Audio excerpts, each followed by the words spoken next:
Subhanaka la ilma lana illa ma 'allamtana innaka antal 'alimul hakim. Shadaqallahu azim.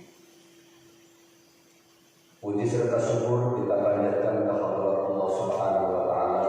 Shalawat beriring salam selamanya tercurah limpahkan kehadiran baginda Rasul, baginda kita Nabi besar Muhammad sallallahu alaihi wasallam, pada keluarganya, sahabatnya, dan insya Allah golongkan kita semua sebagai umatnya yang nanti di yaumul qiyamah mendapatkan syafaatnya. Amin ya rabbal alamin. Baik, sebelum kita lanjutkan, mari kita bacakan istighfar. Kita memohon Allah ampuni dosa-dosa kita, Allah mudahkan segala urusan kita, disehatkan jasmani rohani kita, diberkahkan usaha dan pekerjaan kita, mendapatkan rezeki yang banyak, yang halal, yang barokah untuk bekal ibadah kepada Allah Subhanahu wa taala. Tidak lupa kita doakan pada kesempatan ini guru-guru kita yang telah mengajarkan kita tentang ilmu agama, mengenal Allah, mengenal Rasulnya, dan orang tua kita tentunya yang telah melahirkan kita, baik yang masih hidup ataupun yang sudah tiada. Kita doakan mudah-mudahan seluruh guru-guru kita, orang tua kita, wabil khusus yang mewakafkan untuk Masjid Jami Al-Ikhlas, almarhum Bapak Haji Badruddin bin Kaba dan Ibu Hajiah Sayyidiyah binti Saman dan Ibu Novet binti Haji Siti, dan almarhum yang lainnya, para pendiri, para sesepuh. Kita doakan mudah-mudahan seluruh amal jariahnya diterima, dikabul, dibalas oleh Allah dengan balasan yang berlipat ganda. Amin ya rabbal alamin. Astaghfirullahaladzim, astaghfirullahaladzim, astaghfirullahaladzim, astaghfirullahaladzim, astaghfirullahaladzim, astaghfirullahaladzim, astaghfirullahaladzim, ya Allah, astaghfirullahaladzim, ya Rahman, astaghfirullahaladzim, ya Rahim, astaghfirullahaladzim. La ilaha illallah Muhammadur Rasulullah, la ilaha illallah Muhammadur Rasulullah,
tidak diterima oleh Allah Subhanahu wa taala.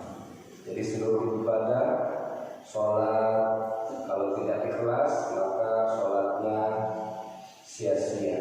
Sedekah kalau ria, ujub, maka sedekahnya pun tidak berpahala. Tetapi ada satu ibadah yang walaupun dilakukan, yang melakukannya ujub dan ria, tapi tetap diterima oleh Allah, kecuali satu-satunya ibadah, yaitu membaca sholawat kepada baginda kita Nabi Muhammad sallallahu alaihi wasallam. Maka ketika membaca sholawat, insya Allah walaupun membacanya tidak dengan keikhlasan, tidak khusyuk, hanya dalam lisan saja, insya Allah sholawat kita diterima oleh Allah Subhanahu wa taala. Al-hadiyah wa ala kulli niyatin sholihah wa ala hadratin Nabi Mustafa Rasulullah sallallahu alaihi wasallam wa ala alihi wa azwajihi wa dzurriyyatihi Allah yu'ti darajatihim fil jannah wa yanfa'una bi asrarihim wa anwarihim wa ulumihim wa nafaatihim fid dini wa dunya wal akhirah wa yaj'alna min hizbihim wa yarzuqna mahabbatahum wa yatawaffana ala millatihim wa yashuruna fi imratihim bi khairi wa lutfin wa afiyah wa ala kulli niyatin sholihah. Al-Fatihah.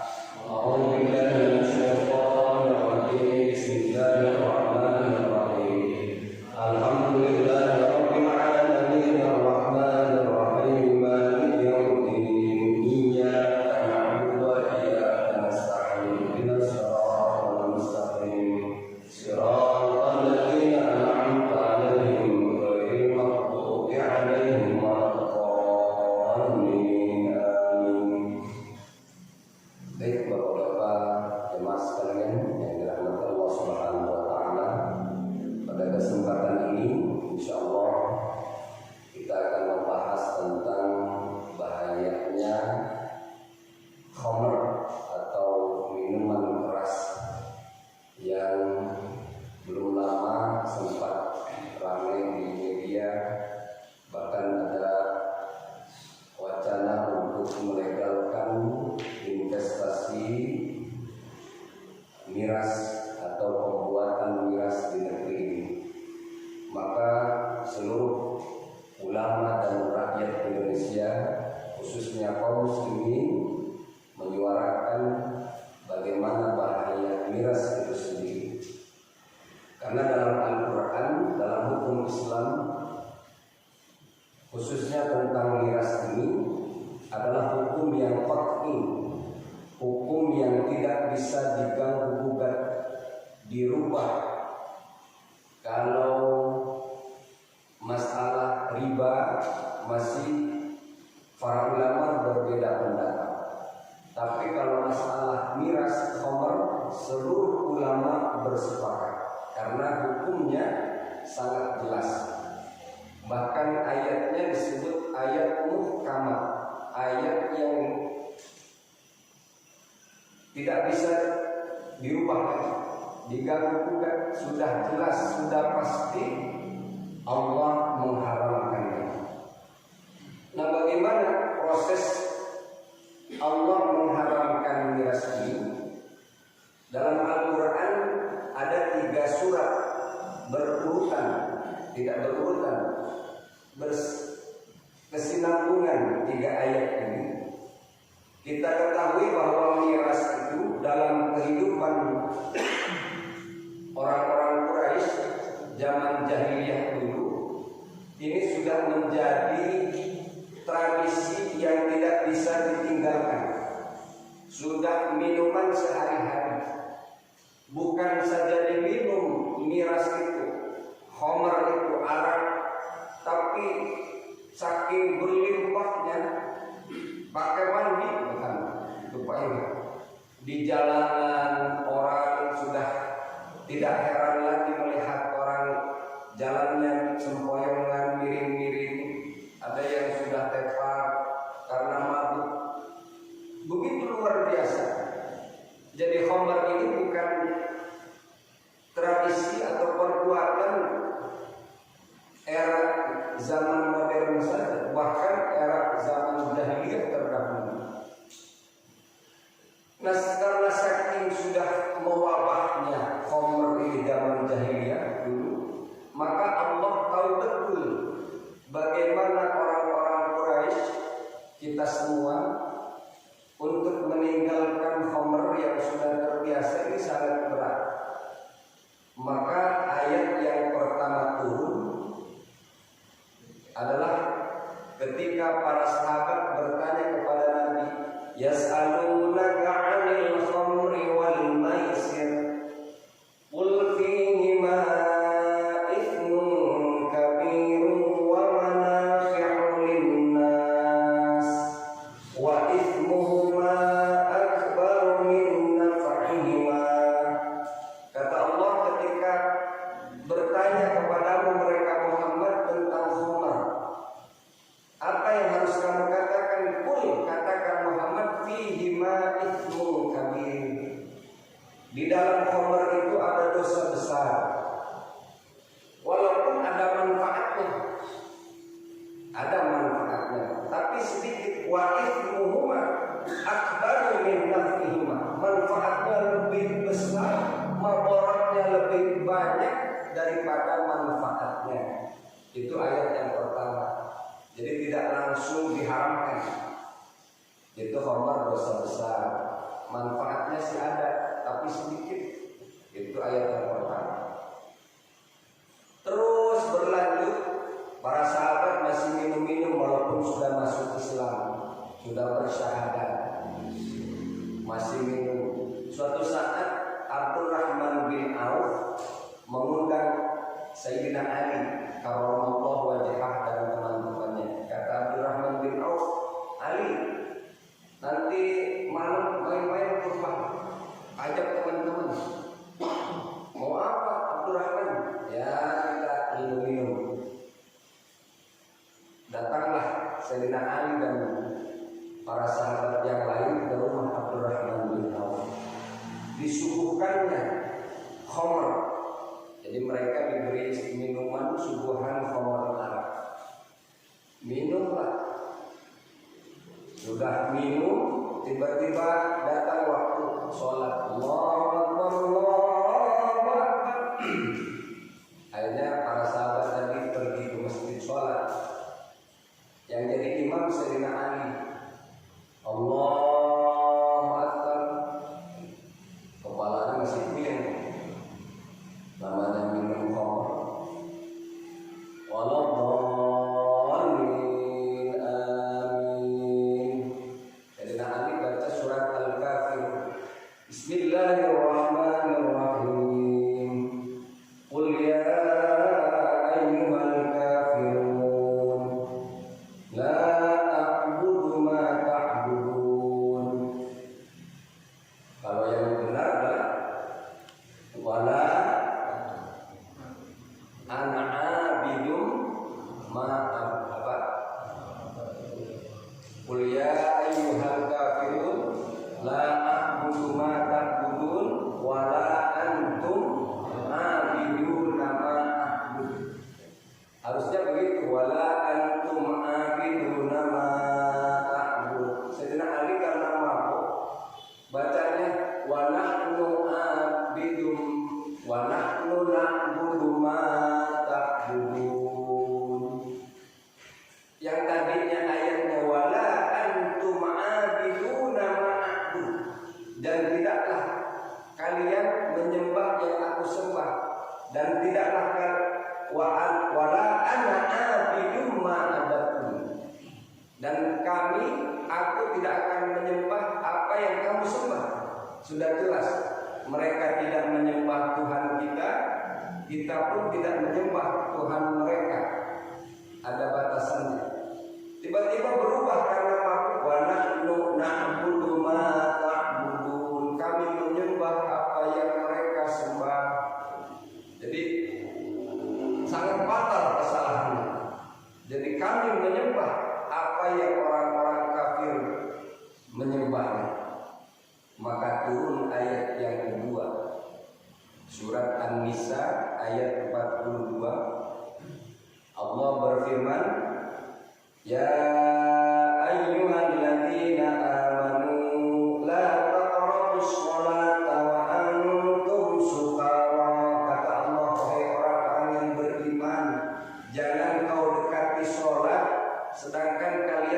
sedang mabuk.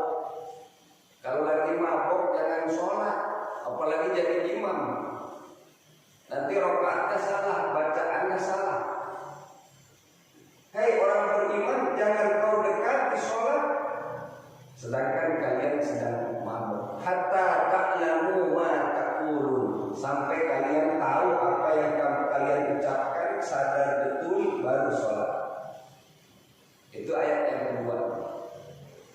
Karena masih terus berlanjut, sahabat belum bisa meninggalkan, turunlah ayat yang ketiga.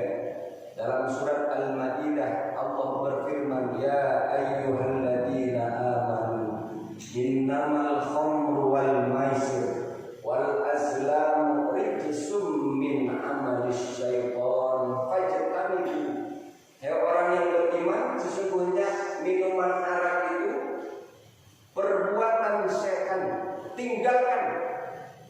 Ini ayat sudah jelas perintah untuk meninggalkan itu. Maka setelah turun ayat ini, para sahabat membuang semua koleksi mereka yang ada di botol, di rumah, dilempar ke jalan, dibuang ke tong sampah, dihancurkan. Karena sudah jelas hukumnya. Allah sudah menurunkan perintah, menurunkan ayat. Rijsum min amalis syaitan, tinggalkan. Itu ayat tentang khamr. Jadi ayat mengharamkan khamr itu tidak langsung gitu, langsung Allah mengharamkan. Tapi pertama turun ayat apa tadi Pak Imam? Bahwa dalam minuman khamr itu dosa besar, ada manfaatnya tapi sedikit. Turun ayat yang kedua, kata Allah, jangan kau dekati sholat sedangkan kalian sedang mabuk. Baru turun ayat yang ketiga, sesungguhnya khamr itu adalah perbuatan syaitan, maka tinggalkan. Itu dalam perintah atau larangan Allah tentang khamr. Maka sudah jelas para ulama bersepakat bahwa khamr itu hukumnya haram. Hukumnya apa Pak? Hukumnya haram.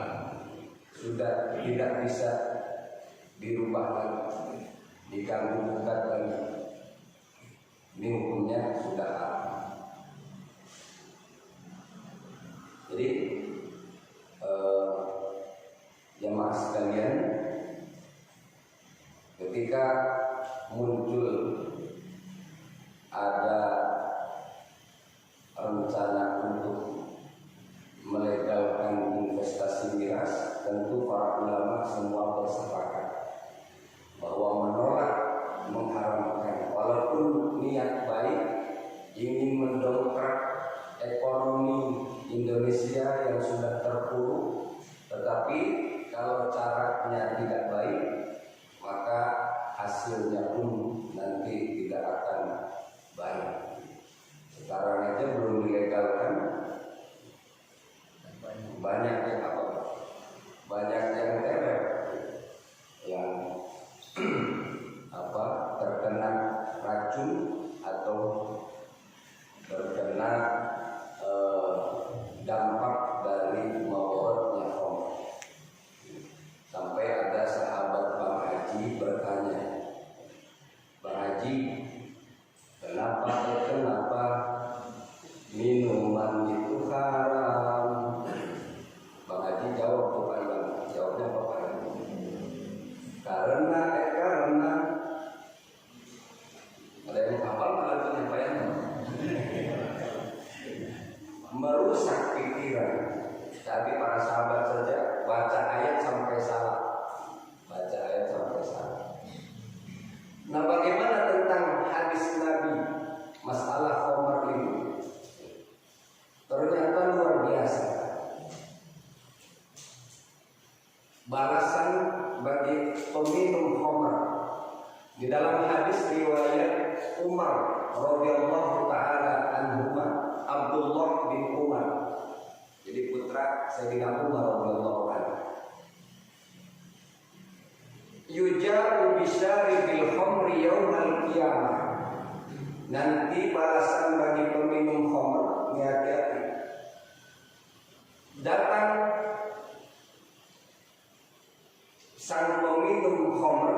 di hari kiamat muswaddan wajhuhu, wajahnya hitam legam. Jadi di hari kiamat wajahnya hitam. Itu peminum khamr. Yasilu mazrubatan ainahu muddani'an lisanuhu, matanya mengeluarkan cairan, lidahnya panjang. Yasiru li'aduhu yastaqdiru kulla mayyara min nutmin, sehingga orang yang melihat itu merasa jijik. Wajahnya sudah hitam, matanya mengeluarkan cairan, lidahnya panjang, orang jijik melihat. La tusallimu ala syurbatil khamr wa la ta'uduhum idza maradu. Sampai ancaman Nabi, la tusallimu ala syurbatil khamr, jangan mengucapkan salam kepada orang yang suka minum khamr. Ada orang kerjaannya mabuk sampai dilarang begitu. Jangan ucapkan salam. Assalamualaikum. Pemabuk, bukan mabuk. Tapi di sisi lain, di hadis lain, uksus salam, sebarkan salam. Walaupun dia pemabuk, barangkali dapat hidayah. Tapi kalau mau melihat hadis ini, males saya biar pemabuk, ngapain baca salam? Tidak apa-apa. La tusallimu ala syurbatil khamr wala ta'ubuhum idza maradu, bahkan jangan kau tengok, kata Nabi ketika dia sakit. Kalau sang pemabuk, tukang mabuk, tukang teler, dia sakit, jangan ditengokin.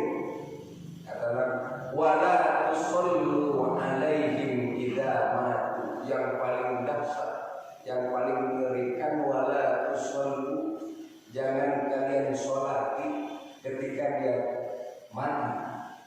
Wala tusallu alaihim idza mati, orang pemabuk kalau meninggal mati, Nabi jangan kau sholat. Ini ada hadisnya. Tapi ada ulama yang lain, selama dia mengaku seorang muslim, ketika meninggal masih disolat. Tapi Nabi sendiri tidak mau mensolat. Ada salah satu sahabat memberikan kabar kepada Nabi Rasulullah, di RT sana ada yang meninggal. Dulu ada RT enggak? Belum ada. Di blok sana ada yang meninggal. Kata Nabi, muslimnya, oh iya, orang ngakunya Islam, KTP-nya Islam, di KTP suka mabuk kan? Nah itu dia ya Rasul. Justru meninggalnya karena overdosis. Odek, kebanyakan teler, mati. Ada Rasul, enggak, saya enggak menyalahkan. Jadi Nabi tidak mau sholat. Wala tusallu alaihim idza matu. Jadi ada. Itulah dampak dari khamr, dampak dari minuman keras. Jadi jangan sampai kita coba-coba dengan khamr. Ada Pak Iwan, tapi Ustaz saya sedikit ngangetin doang, nggak mau masih ingat cuma ngangetin badan doang, lagi musim hujan, musim dingin, ngangetin doang, nggak mabuk, masih sadar. Kata Nabi mengatakan ma'askar kathir, sesuatu yang memabukkan banyaknya, kalau diminum banyak bikin teler mabuk. Faqaliluhu haram, maka walaupun sedikit tetap haram. Jadi walaupun sedikit ngangetin doang, tidak mudah, tetap ada, walaupun hanya sedikit. Itu tentang keharaman khamr. Makanya dijelaskan. Dan khamr ini adalah asal muasal, seluruh keburukan berasal dari khamr. Dulu kalau tidak salah ada satu riwayat seorang kiai, saking ibadahnya luar biasa, santrinya banyak, setan sudah kewalahan menggoda dia dengan jabatan tidak tergiur, digoda dengan wanita tidak tergoda, digoda dengan harta tidak terjerumus. Akhirnya suatu saat misi iblis menjelma menjadi seorang manusia. Dia duduk di masjid, sholat, zikir 3 hari 3 malam, nggak keluar dari masjid. Ini sang kiai memperhatikan, itu ada jamaah 12 ibadahnya, nggak keluar masjid, ibadah terus, sholat, zikir 3 hari. Setelah 3 hari disamperin oleh kiai, wahai fulan, ya akhi, saya takjub dengan Anda. Kenapa kiai? Saya ini murid saya banyak, tapi ibadah saya tidak seperti Anda. Anda 3 hari 3 malam saya perhatikan ibadah terus, sholat terus, nggak keluar. Mungkin puasa sambil puasa. Resepnya apa? Saya ingin seperti Anda.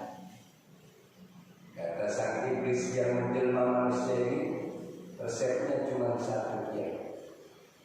Lakukan satu dosa supaya kita betul-betul ingin ibadah, mengakui dosa itu, baru bisa ibadah. Lakukan dosa. Nah, bisa. Dosanya apa memang? Kata sang iblis tadi, dosa besar tentu membunuh. Kalau membunuh saya masuk penjara. Kalau saya membunuh orang, gimana kata jamaah? Kata yang lain, berarti nggak bisa. Ya sudah, kalau tidak bisa membunuh, dosa besar yang lain apa? Berzina. Apalagi berzina saya tidak bisa. Ada yang lain yang ringan.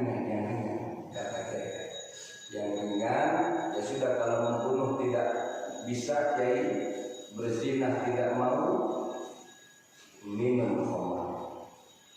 Nah, kalau itu mungkin saya bisa nyendil ngumpet di kamar gitu. Bisa. Kata kiai ngumpet di kamar bisa. Oh ya sudah. Akhirnya kiai ini pergi ke satu warung. Di situ memang penjual khamr. Dia beli dan diminum di tempat itu, minum sampai sehat.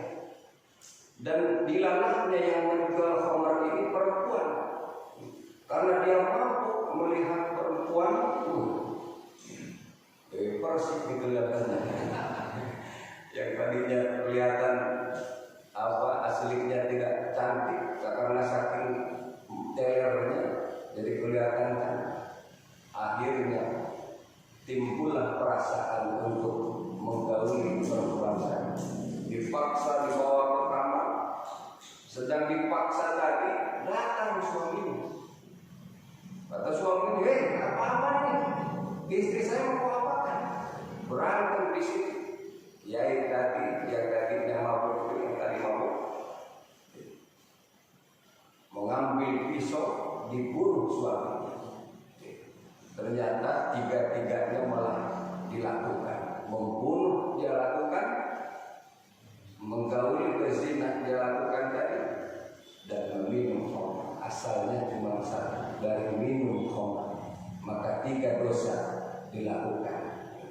Maka ketika melihat riwayat ini, tentu para ulama berteriak ketika ada investasi.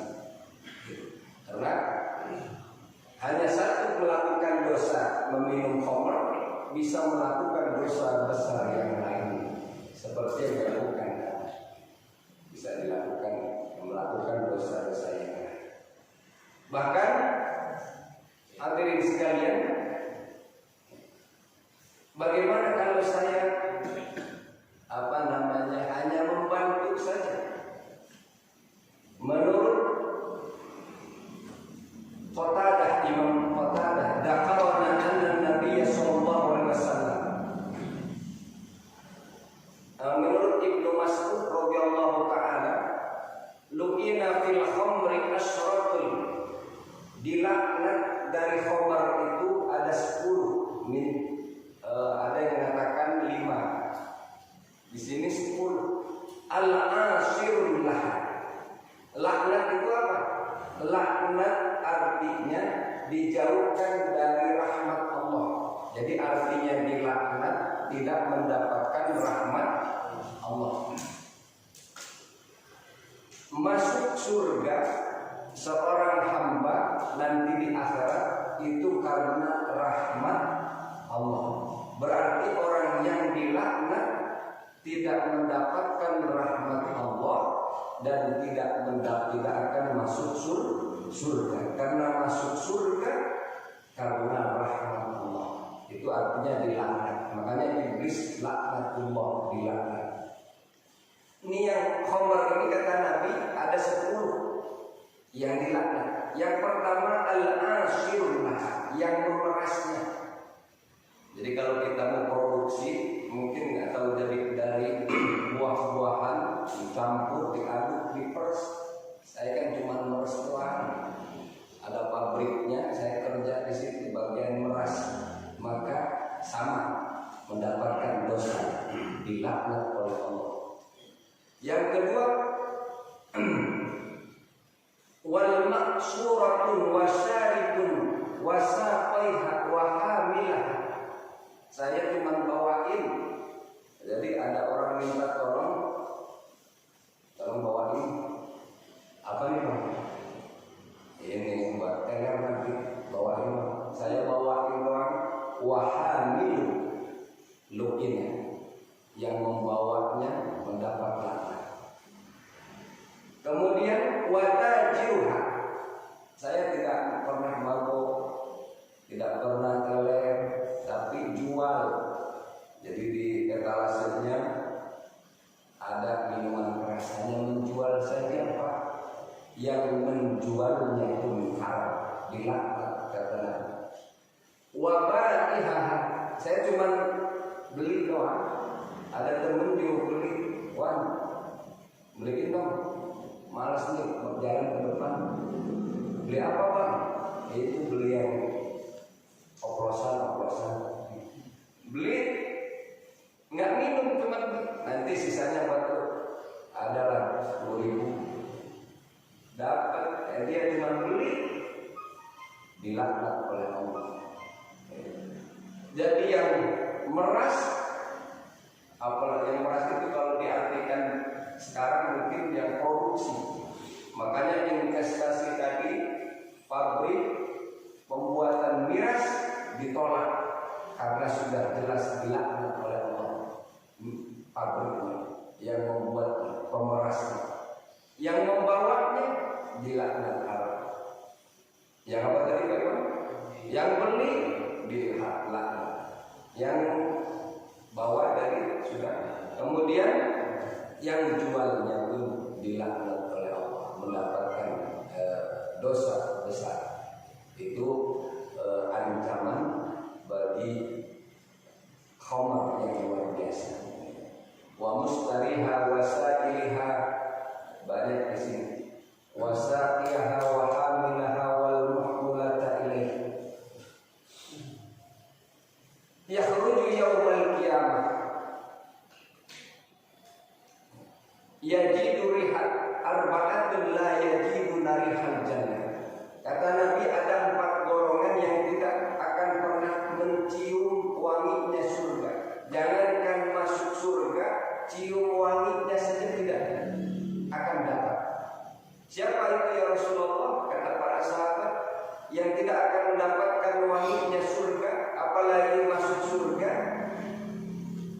Sedangkan wa inna rihaha la yujadu min masyirati khamsami'ati am. Wanginya surga itu bisa dicium perjalanan 500 tahun. Khamsami'ati am. Jadi sepanjang perjalanan 500 tahun sepanjang mana tuh Pak? Kita jalan kaki ke Arab aja keliling dunia. Dulu ada seorang ulama namanya Dzulqarnain atau ulama para ilmuwan yang lain yang menemukan dunia itu bulat, nggak sampai ratusan tahun mengelilingi dunia. Dia jalan ke timur terus jalan ke timur akhirnya balik lagi. Makanya berarti dunia ini bulat. Tidak sampai ratusan tahun mengelilingi dunia. Sedangkan wanginya surga bisa dicium perjalanan 500 tahun. Dan empat orang ini tidak bisa menciumnya. Siapakah itu? Al-Bakhil wal Mannan. Yang pertama orang yang pelit. Yang kedua orang yang suka mencaci maki, wal Mannan. Yang ketiga wa mudminul khamr, peminum khamr. Yang keempat wala aku liwalidayhi, orang yang menyakiti kedua orang tua. Ini 4 orang ini tidak akan mencium wanginya surga. Mudah-mudahan kita semua terhindar dari 4 sifat ini. Amin. Sehingga kita digolongkan oleh Allah menjadi hamba-hamba yang bisa menjauhkan diri dan keluarga kita dari minuman khamr ini, miras ini, dan negara kita umumnya dijadikan negara yang baldatun thayyibatun wa rabbun ghafur. Dengan menolak investasi miras ini, mudah-mudahan menjadi asbab turunnya rahmat Allah Subhanahu wa taala. Amin. Saja mungkin yang bisa disampaikan. Barangkali ada pertanyaan. Dua pertanyaan. Yang mana yang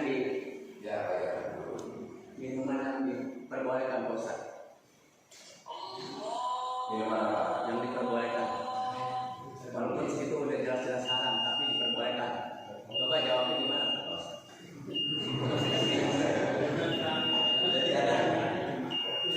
Ada 2 berarti nanya. Minuman yang diperbolehkan apa? Jawabnya di mana? Saya pengen tahu jawaban Pak Ustaz. Yang diperbolehkan minuman, padahal udah haram itu tapi diperbolehkan. Bukan haram diperbolehkan, mungkin minuman keras yang boleh. Minuman Pak Ustaz, dalam keadaan darurat atau boleh? itu pertanyaannya berarti bagaimana kalau kita minuman atau memakan yang barang yang diharamkan dalam keadaan darurat. Kalau dalam keadaan darurat itu diperbolehkan menurut fikih. Ad-daruratu tubihul mahdurat. Mana keterangannya kan yang saya baca barusan. Darurat itu membolehkan yang dilarang. Tidak ada makanan kecuali anjing di sini. Saking lapar karena sudah tidak ada makanan lagi, ya sudah dibakar, potong, dibakar, dimakan. Karena saking daruratnya tidak ada makanan yang lain. Kalau masih ada ubi, masih ada yang lainnya, karena sudah tidak ada lagi, maka diperbolehkan.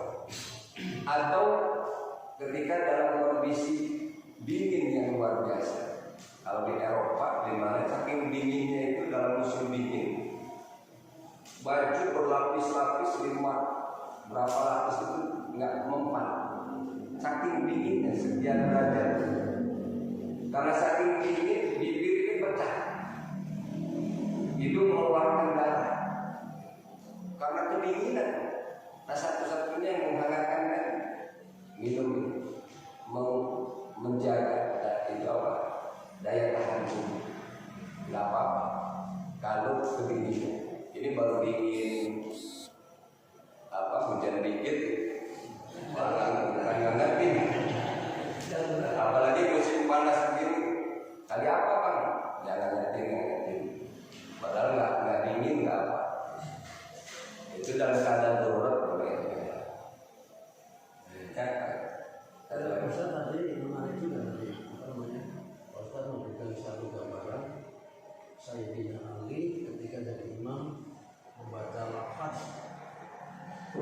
pendeknya salah. Ya.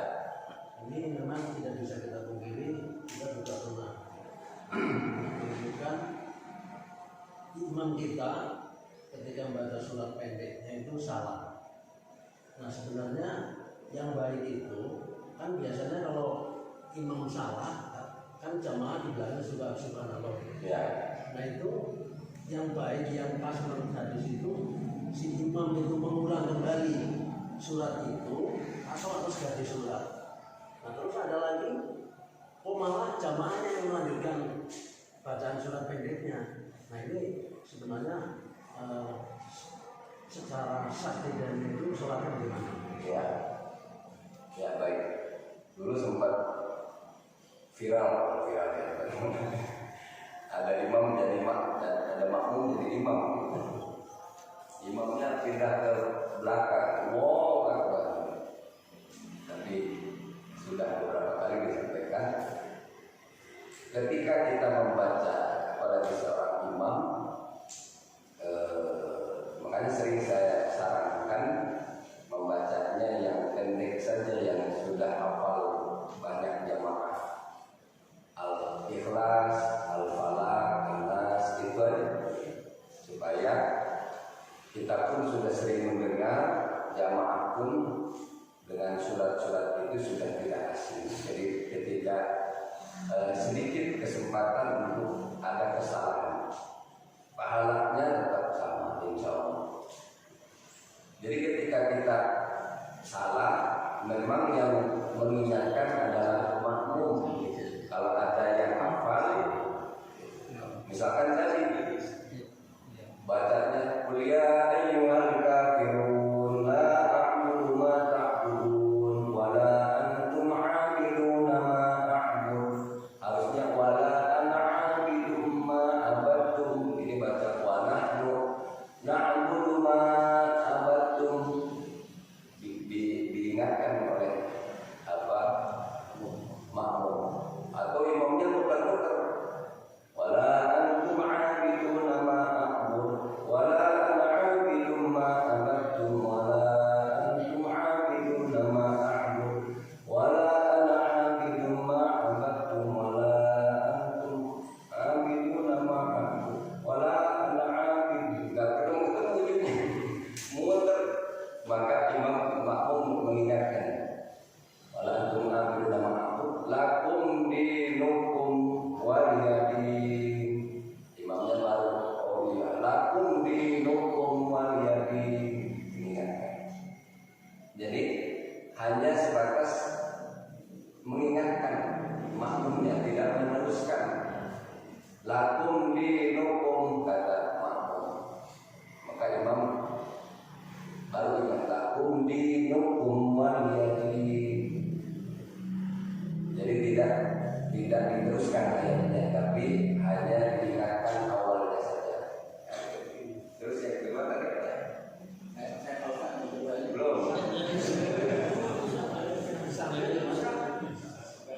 Pesakitan sahnya sholat itu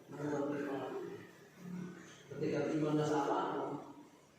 Ya, kesalahan dalam membaca khususnya imam memang bukan hal yang sudah, ini sudah biasa, namanya manusia, al-insan ma'al khata' wan nisyan.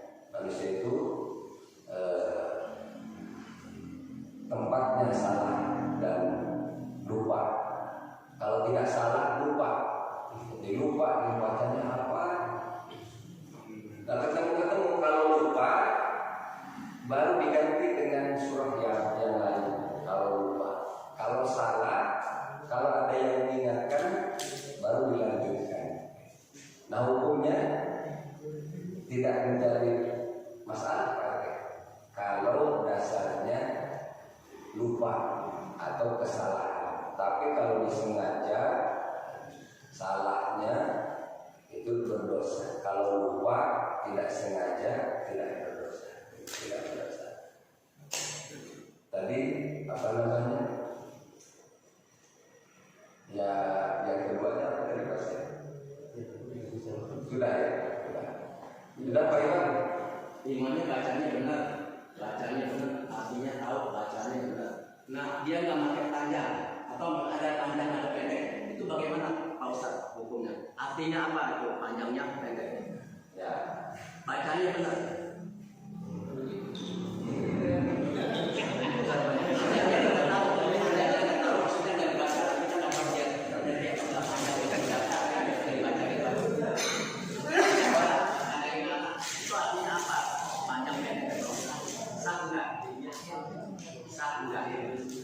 artinya panjang pendek dalam Al-Quran itu disebut dengan ilmu tajwid.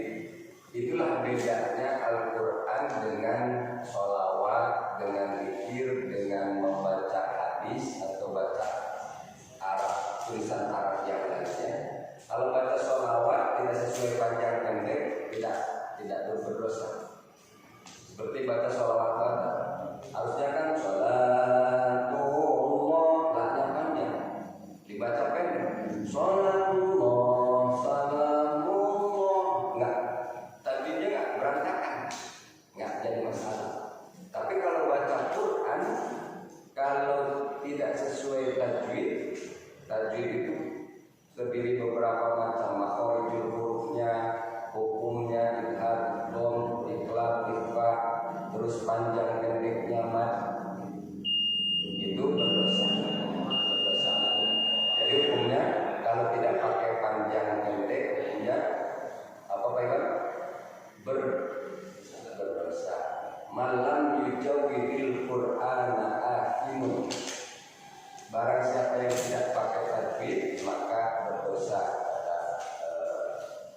Para ulama itu berdosa. Mudah-mudahan ada manfaatnya.